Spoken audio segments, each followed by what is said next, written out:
Bueno, chicos, ahora sí vámonos. A ver, si entró Andrea Becerra.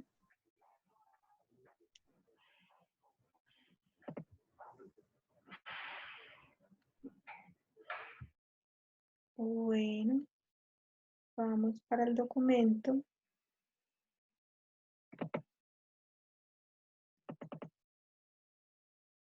Pero espérame 2 segundos que me sacó.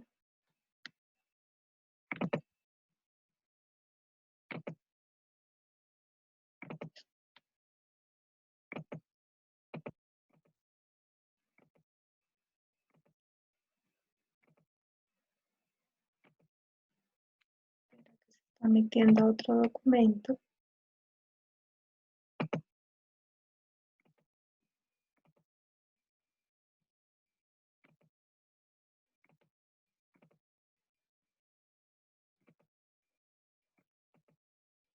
Dejémoslo acá.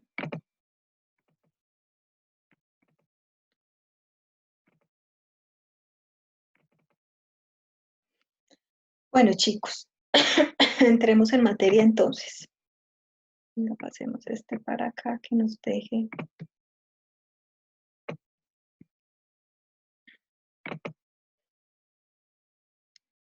Listo, vamos a avanzar entonces. Vamos a meternos a la parte contable como tal. Nos vamos a meter en lo que tiene que ver con las funciones de la Contaduría General de la Nación, que está reglamentado por la Ley 298 de 1996. Perdón que ahí se fue un 9 en vez del cierre de paréntesis. ¿De qué se encargan las funciones de la Contaduría General de la Nación? Entonces, la Contaduría General de la Nación tiene la función de determinar las normas que deben regir el servicio público, establecer toda la normatividad que permita la unificación, la centralización y la consolidación de la información contable. Deben señalar y definir los estados financieros que deben ser elaborados y presentados. Conceptualizar en aspectos relacionados con la interpretación de las normas expedidas por la Contaduría General de la Nación. Deben imponer las medidas sanciones en aplicación de las normas expedidas por la Contaduría General de la Nación y deben coordinar con los responsables de control interno la aplicación de las normas expedidas por la Contaduría General de la Nación. Asimismo, deben elaborar los informes económicos y financieros de las entidades bajo su tutela. Entonces, como vemos, el Contador General de la Nación tiene toda la responsabilidad desde determinar las normas que deben regir el sector público, así como generar y conceptualizar sobre dichas normas y en ese proceso deben dejar claridad a todos los entes públicos que deben darle aplicación a esas normas para que tengan debidamente unificadas las políticas y procedimientos de cómo deben de aplicar esas normas.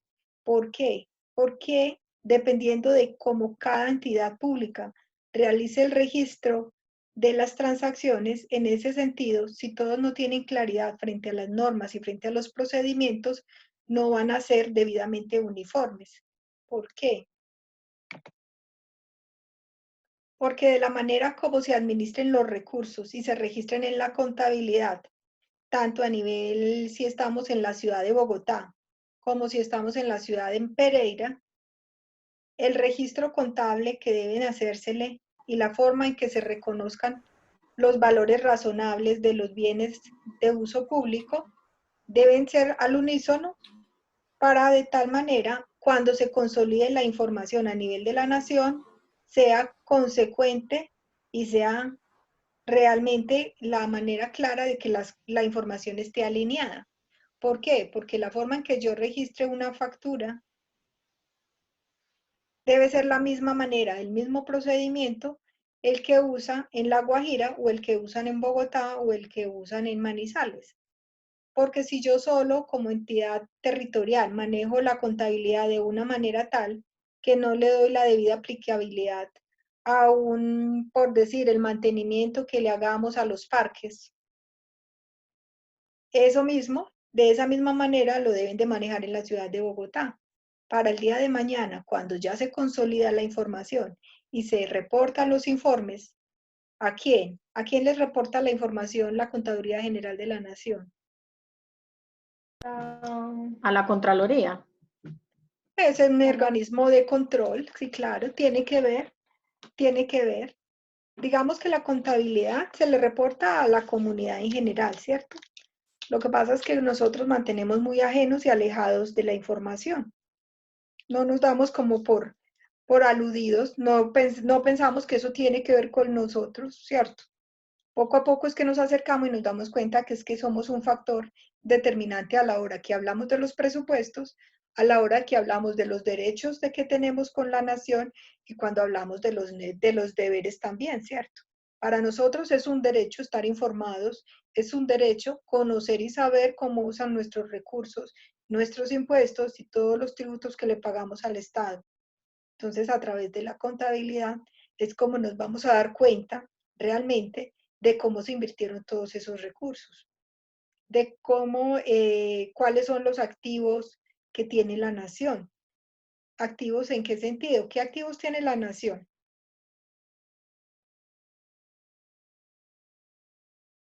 Detengámonos un momento y hagamos un análisis de cuáles son los bienes que tiene la nación. Así como cuando yo me paro en una empresa y digo, esta empresa tiene un edificio. Por ejemplo, que son edificios, modelos interiores, vehículos. No lo escuché, creo que me está hablando Juan Guillermo. ¿No? ¿Quién me está hablando? Por ejemplo, sería Ecopetrol. ¿Tiene empresas? Sí, tiene empresas. Tiene empresas. ¿Qué más tenemos como nación? ¿Cuáles son los activos que tiene la nación? Ecopetrol no sería una empresa del Estado. Sí, claro, el Estado. Las propiedades que ha incautado por narcotráfico, ¿eso también entra ahí, profe? Claro que sí. Todos esos bienes, todas esas propiedades son de la nación también.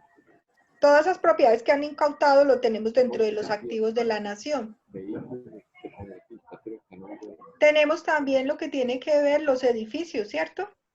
Los edificios de propiedad, donde está la presidencia de la República. Entonces, todos esos edificios donde funcionan los organismos públicos son activos de la nación. ¿Sí? Los parques. Ya. ¿Cierto? Las reservas naturales. Las reservas naturales son de la nación. Dos palitos. Las riquezas, patrimonios culturales que se tienen. Profe, los servicios, lo que nos brindan los bomberos, la policía. Ahí cae también, profe, la explotación minera. Depende, o sea, en ese caso, en el caso de que estás diciendo, Martica, la explotación minera, ¿qué nos genera la explotación minera? Nos genera es unos recursos, ¿cierto? No son bienes de la nación, no son bienes de la nación.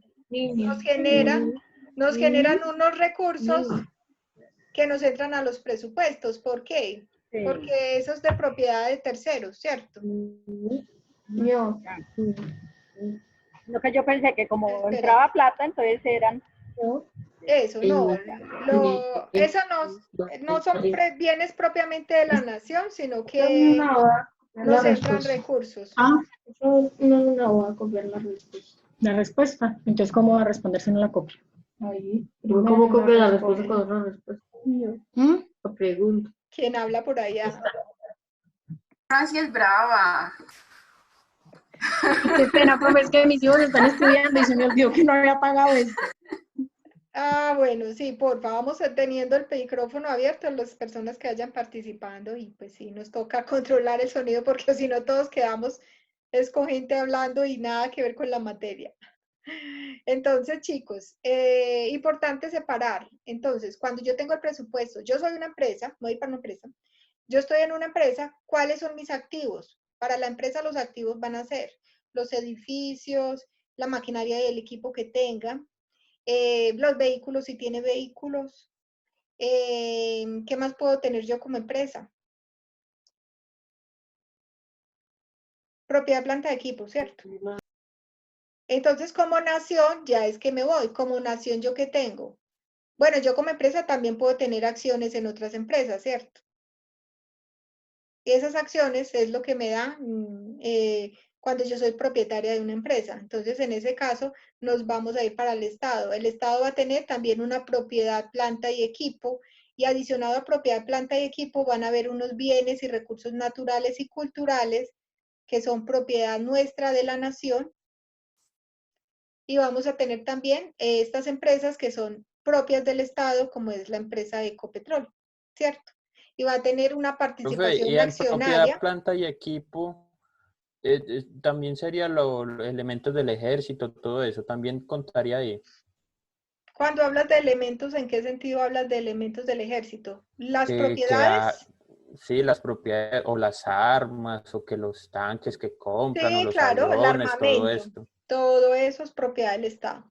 Entonces, todo eso va a ser parte de los activos que tenemos como Estado registrados dentro de nuestra contabilidad.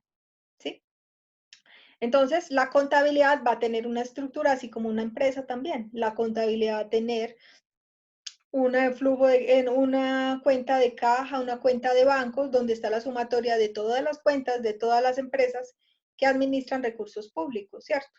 Entonces, dentro van a ser empresas públicas del Estado o las que no son públicas del Estado y son empresas de economía mixta, son empresas mixtas donde el Estado tiene una participación accionaria. Entonces, esas van a entrar es como con el método. Ay, Andrea no se ha podido conectar, sale, entra. Entonces, dentro de esas vamos a tener es una participación accionaria, vamos a tener unas inversiones. Vamos a encontrar... ¿Y esas mismas serían cuáles? No lo entiendo bien ahí. Eso sería, por perdón, ejemplo, como el aeropuerto de Pereira, que es pública-privada. cuando es pública-privada. Por ejemplo, el FIGAS, hablábamos ahorita. Entonces, las empresas, la participación de las empresas del Estado que tienen participación accionaria en EFIGAS o tienen participación accionaria en el aeropuerto de Pereira, entran es como una participación accionaria. Tienen es un porcentaje de acuerdo a esa inversión en acciones. No se va a reflejar así directamente la contabilidad dentro de la estructura contable a nivel general, sino que es una participación accionaria. Y al final del año, lo que se va a entregar al Estado es unos dividendos. Esos ingresos de dividendos son los que van a entrar a la contabilidad como ese pago, que va a entrar como recursos para los presupuestos, para administrar el presupuesto público, ¿cierto? Para engrosar los ingresos y poder darle cubrimiento a todos los costos, gastos e inversiones que tiene el Estado. Entonces, es la forma en que se va a manejar, es la forma como se va estructurando toda la parte contable de la Contaduría General de la Nación.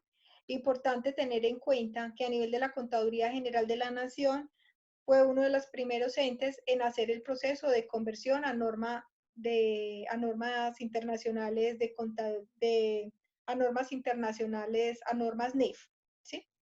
¿Por qué sería la nación una de las primeras empresas en hacer aplicación a las normas NIF? Hacer la convergencia a normas NIF. Me voy a devolver. Recordamos que son las NIF, ¿cierto?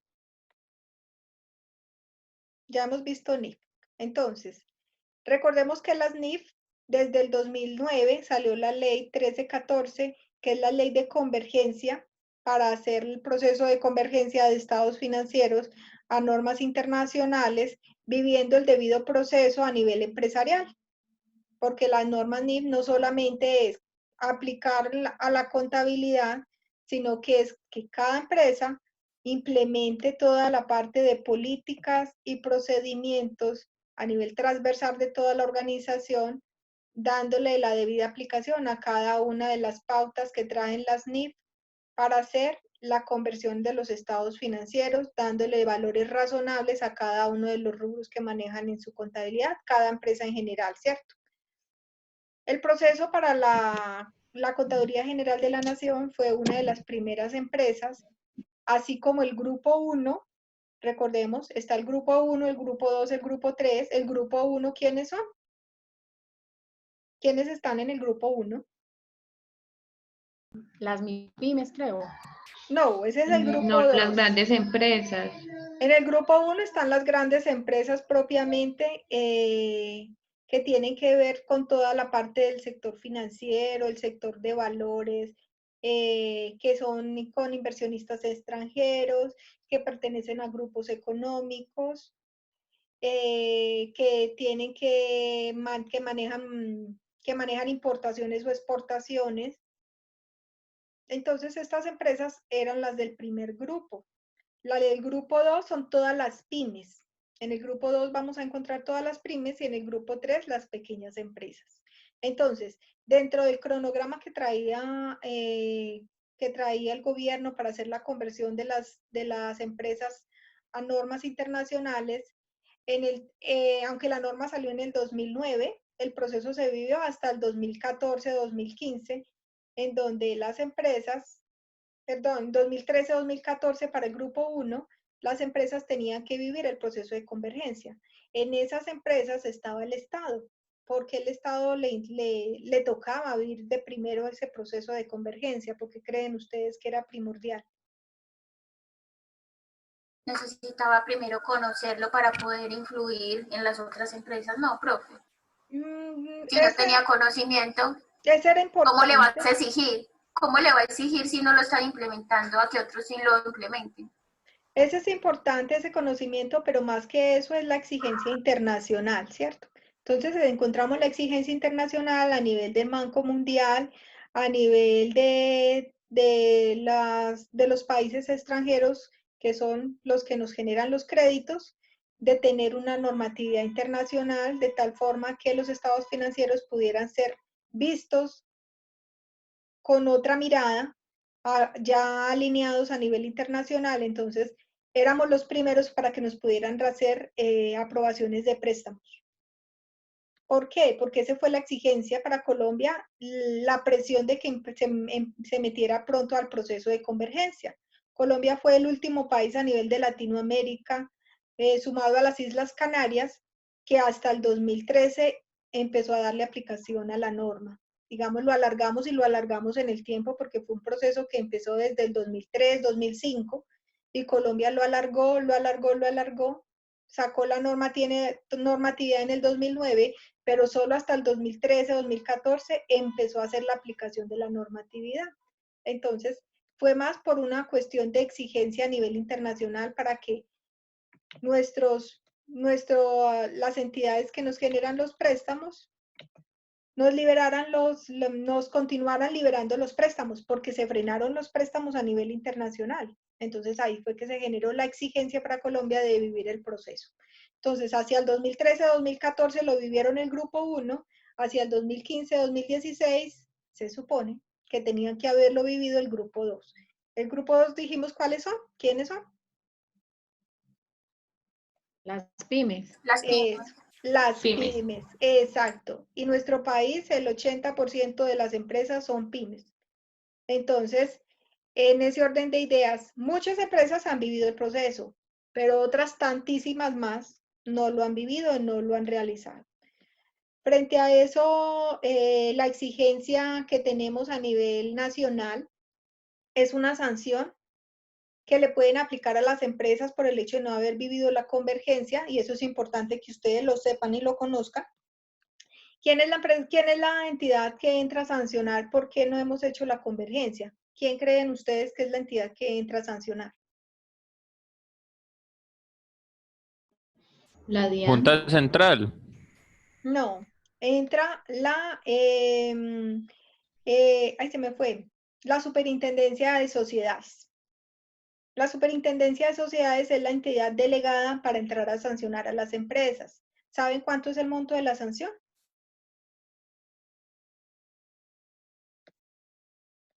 El monto de la sanción por no haber vivido el proceso de convergencia son 200 salarios mínimos.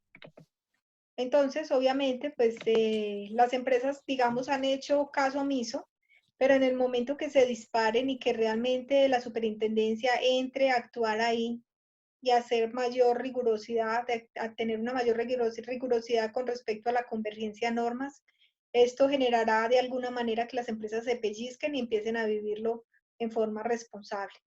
Entonces, es importante ustedes dentro de su rol y dentro de las empresas o las personas que ustedes conozcan que están metidas en este proceso de negocios, de proyectos, de empresas, de emprendimiento. Es importante que de una vez entren analizando cómo son las NIF, analizando cómo impactan sus proyectos y sus negocios y de una vez empiecen a darle aplicación a las normas internacionales, ¿cierto? Que no empiecen a darle aplicación a la norma, a la contabilidad tradicional antigua que ya no debe aplicarse en Colombia, sino que de una vez se acojan a la normatividad internacional antes de enredarse ni antes de que se les vuelva un desgaste el proceso de tener que ir a hacer una convergencia, ¿sí? ¿Por qué? ¿Por qué se los digo? Porque como los contadores, muchos contadores no están preparados con las NIF y lo que hacen es seguir administrando la contabilidad vista desde la contabilidad antigua, desde el decreto 2649 y 2650, pues siguen sumergiendo a las empresas en una normatividad y en una contabilidad que ya está mandada a recoger y exponiendo a las empresas a sanciones rigurosas más adelante cuando realmente entren a hacer mayor exigencia a nivel del Estado en la aplicación de unas contabilidades con la aplicación de normas internacionales. Entonces, esa por favor tomen atenta nota ustedes, conozcan y sepan de qué tratan las NIF y de qué tienen que hacer las empresas para darle aplicación. ¿Qué diferencia tiene cuando yo hablo de las NIF a nivel de grupo 1, de grupo 2 o de grupo 3? Resulta que a nivel de grupos, lo que es el grupo 1 son los que tienen mayor exigencia y hay una aplicación plena de las normas internacionales, el grupo 1. En el grupo 2 vamos a tener las pymes, donde ya es más light la aplicación de las normas internacionales. Las pymes no tienen que darle todo ese nivel de rigurosidad, no es tan desgastante el proceso. Digamos que a nivel de gobierno han habido una serie de beneficios para el grupo 2, donde no le exigen a un grupo 2 entrar a crear, tener que pagar avalúos técnicos para darle aplicación y establecer los valores razonables de sus activos fijos, de sus propiedades, de sus terrenos, sino que lo puede hacer el mismo gerente a través de análisis serios que haga el gerente con su grupo de trabajo de cuánto es el valor estimado de un edificio, de acuerdo a los precios de hoy, de acuerdo a los precios que maneje su entorno empresarial. O también yo puedo dejarlo con mi precio histórico, consciente de que mi precio histórico de alguna manera sí esté como muy ajustado a la realidad. Y con ese precio es que yo lo voy a dejar en la contabilidad. Pero digamos que no le han hecho ese nivel de exigencia, que sí se lo han hecho al grupo 1, donde sí tuvieron que invertir gran cantidad de plata, en entrar a establecer cuál es el valor razonable de sus activos, que es uno de los rubros más importantes que hay que representar en la contabilidad con valor razonable, ¿sí? Entonces, de alguna manera, en las pymes el costo de implementar el proceso de convergencia no es al mismo nivel de las empresas grandes, ¿sí? También vamos a encontrar en el grupo 3, aplican unas NIF simplificada, van a aplicar una contabilidad simple, en donde no le van a pedir los mismos estados financieros como vimos la vez pasada, que son los 4 estados financieros. Recordemos cuáles son los 4 estados financieros. Recuérdenme cuáles son los 4 estados financieros. Balance general. Estado de situación financiera.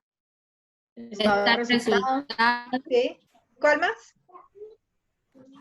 El estado del patrimonio. Estado de flujo y efectivo. Estado de pérdidas y ganancias. Bueno, y entonces en el cambio del patrimonio. Exacto, bueno, vámonos en orden. Entonces, ya no es balance, sino estado de situación financiera. Antes con contabilidad tradicional era balance, hoy con NIF es estado de situación financiera. Estado de pérdidas y ganancias, como dice Juan Guillermo, esa era la contabilidad antigua. Hoy la contabilidad me pide es un estado de resultados integrales, ¿sí? Estado de cambios en el patrimonio. Estado de cambios en el patrimonio y estado de flujo de efectivo, ¿cierto? De flujo de efectivo. ¿Y qué lo debe acompañar siempre? Las notas. siempre me lo notas de debe, revelación. las notas de revelación, siempre, siempre me deben acompañar los estados financieros, ¿sí?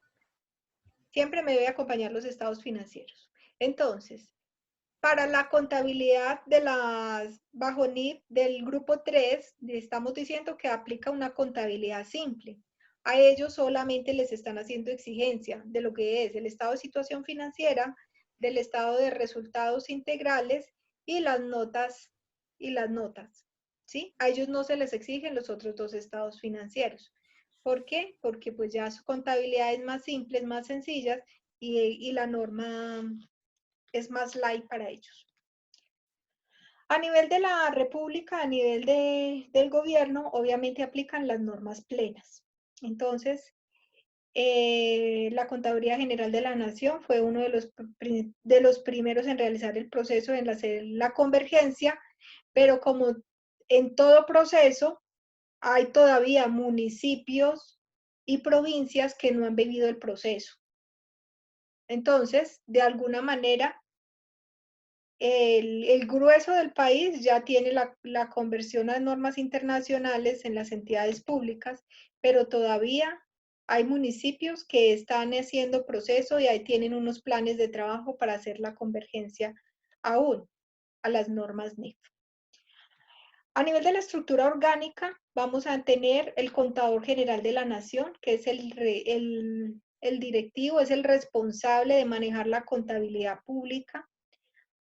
Va a tener un grupo interno de trabajo a nivel de planeación que le brinda un apoyo, un grupo interno de trabajo a nivel jurídico, un grupo interno de trabajo en control interno, un grupo interno de trabajo en logística y capacitación, y de ahí del Contador General de la Nación van a depender la Subcontaduría General de Investigación, la Subcontaduría de Descentralización de la Información, la Subcontaduría de la Consolidación de la Información y la Secretaría General.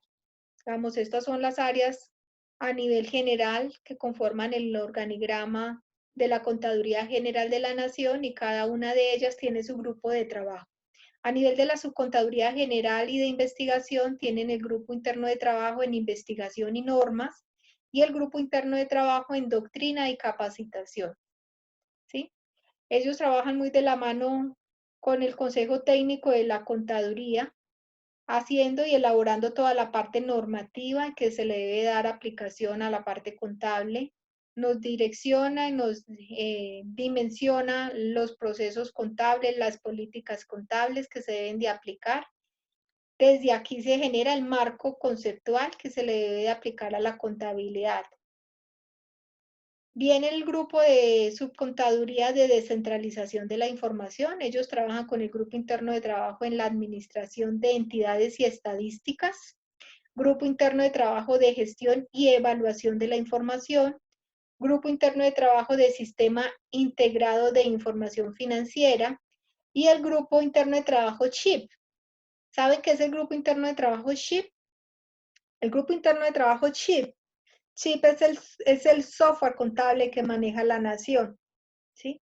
Ellos son los que tienen todo el tema del direccionamiento en configuración del sistema, en administración del sistema de información.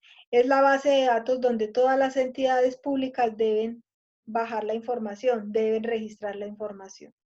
Entonces, este grupo de trabajo tiene diversas actividades. Toda la parte de la administración de la información, vamos a tener un control estadístico de la información. Recordemos que a nivel de la Contaduría General de la Nación no solamente se administran información cuantitativa, sino información cualitativa. Entonces, a nivel de información cualitativa también tienen que llevar una serie de controles para los distintos informes que debe elaborar la Contaduría General de la Nación. Entonces, este es el grupo que hace todo el control de información y llevan el control estadístico y cuantitativo y cualitativo de la información de la ejecución presupuestaria. Vamos a encontrar la subcontaduría de la consolidación de la información.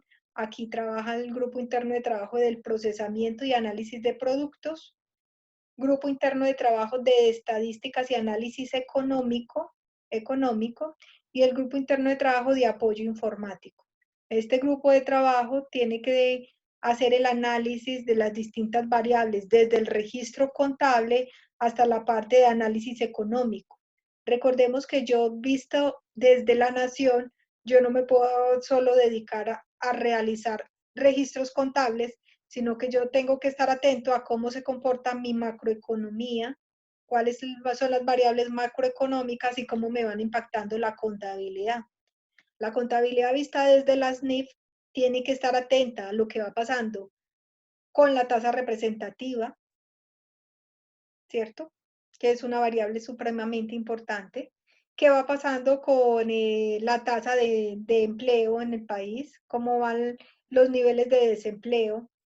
¿Cómo va el comportamiento de la tasa de interés? ¿Por qué me interesa la tasa de interés, por ejemplo? ¿Qué sucede con la tasa de interés? ¿Quién fija la tasa de interés? La tasa de interés bancaria la fija el Banco de la República, ¿cierto? Casi como quien está pendiente determinándome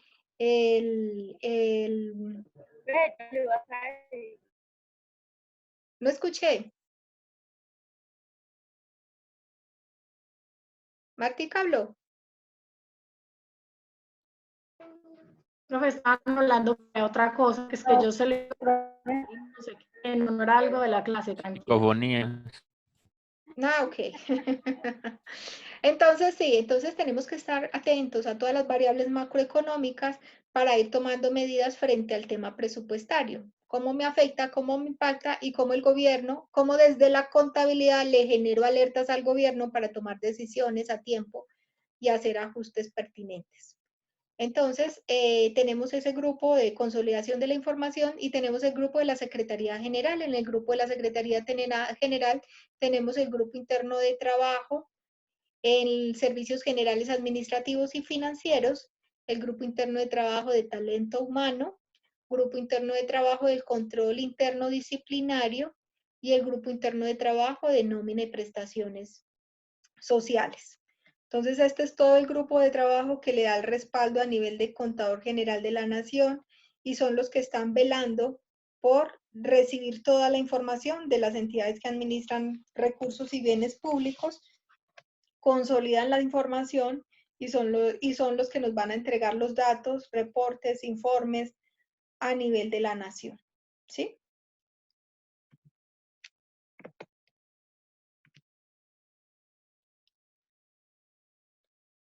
Bueno, vamos a seguir con propósitos del Sistema Nacional de la Contabilidad Pública, pero como nos quedan 3 minuticos, vamos a hacer un alto.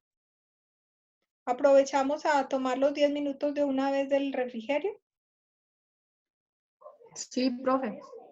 Bueno, entonces paremos 10, 15 minuticos, nos vemos en 15 minuticos y retomamos. Listo. Ya nos vemos entonces. Muchas gracias. Bueno,